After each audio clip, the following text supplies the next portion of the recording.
Ассалаумағалейкум достар.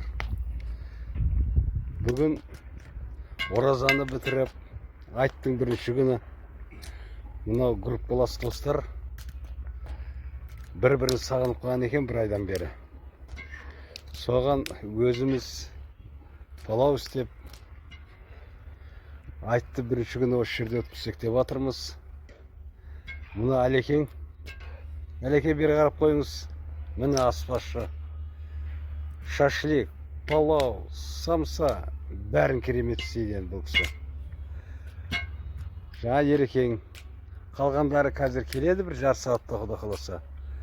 Мінекей, көріңіздер, тамақтың бастамасы жаман емес.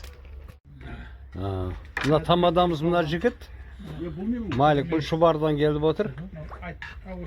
Ерекең осы қаладан, Әлекең, Ленгірден, Әлекең. Нағыраңызда шына палаудың кереметтігіне. Еркін айтпасын рәйіп.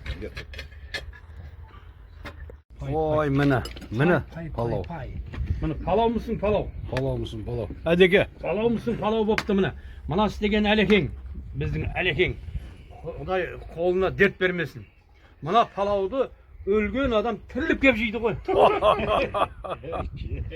Сол осындай керемет палау істеген Әлекеңнің достығымыз ұзағынан болсын.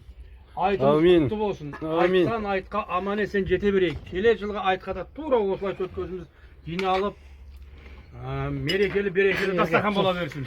Ал кәреке мынау шашма палаудан алып жіберіңіздер. Бергесін берсін, еліміз сау болсын. Амин. Жетіп қаласа, наурызда құлдар қабыл болып, ниеті. Амантыға жас қоса берейік. Аллах ақпар айтқаныңыз келсін. Жібересіңдер бізге. Нұрғалидың жұмыс жағында Офисі де қосайын. сол кезінде